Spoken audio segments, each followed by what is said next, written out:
Hola, buenos días. Mi nombre es Duván Velasco. Yo soy Nicolás Reyes. Somos estudiantes de la Universidad Pedagógica Nacional, estudiantes de licenciatura en Filosofía. Para esta oportunidad vamos a hablarles de una de las disciplinas más importantes de la filosofía, como lo es la filosofía del lenguaje. Para este propósito nos basaremos en el capítulo Cuestiones básicas en filosofía del lenguaje del libro llamado Una aproximación a la filosofía del lenguaje de la filósofa María José Frapoli. ¿Qué es la filosofía del lenguaje? Es una rama de la filosofía que estudia el lenguaje en sus aspectos más generales y fundamentales, como la naturaleza del significado y de la referencia, la relación entre el lenguaje, el pensamiento y el mundo.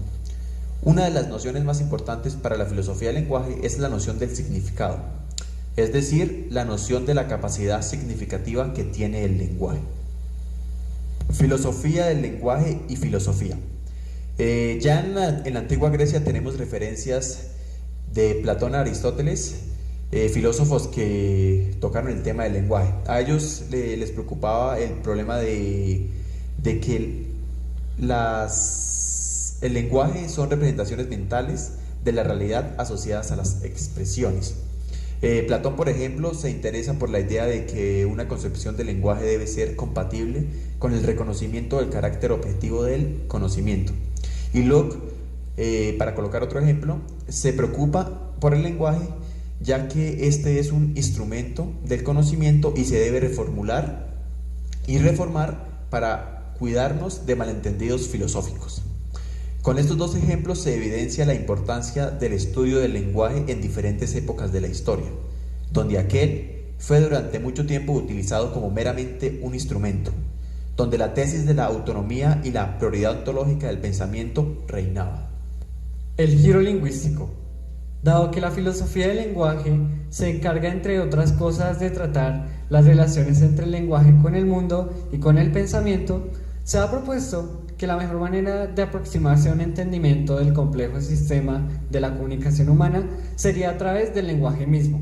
A esta postura se le conoce generalmente como giro lingüístico, que fue desarrollado por filósofos analíticos como Carnap, Russell o Frege para afirmar que la mayoría de los problemas filosóficos tradicionales son en realidad problemas del lenguaje y de su correcto uso, por lo que solo se resolverían a través de un estudio riguroso del lenguaje mismo.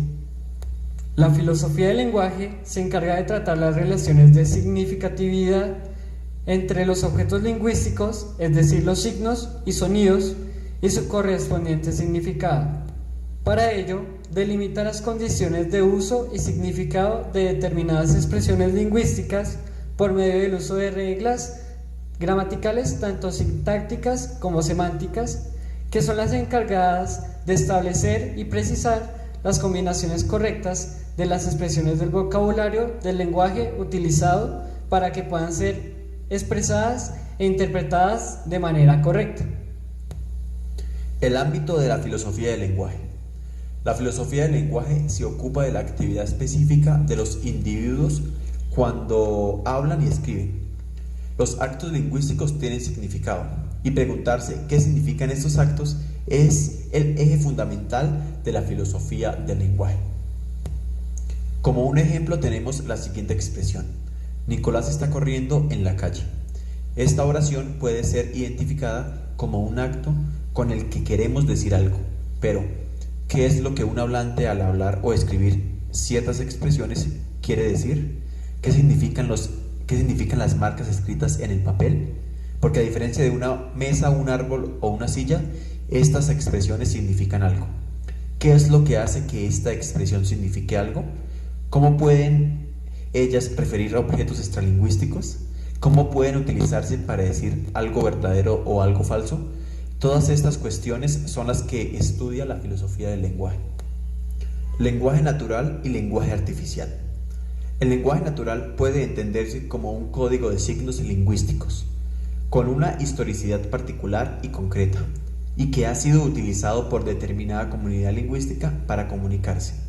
Una característica importante de este lenguaje es que es un código, es decir, pares ordenados entre expresiones y significados guiados por reglas.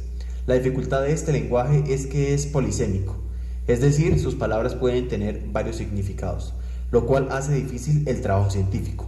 Para solucionar esto, se han creado los lenguajes artificiales, que se caracterizan por estar construidos para algún propósito en específico y han de estar perfectamente definidos.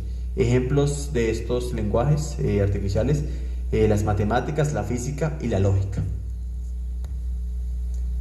Lenguaje objeto y metalenguaje.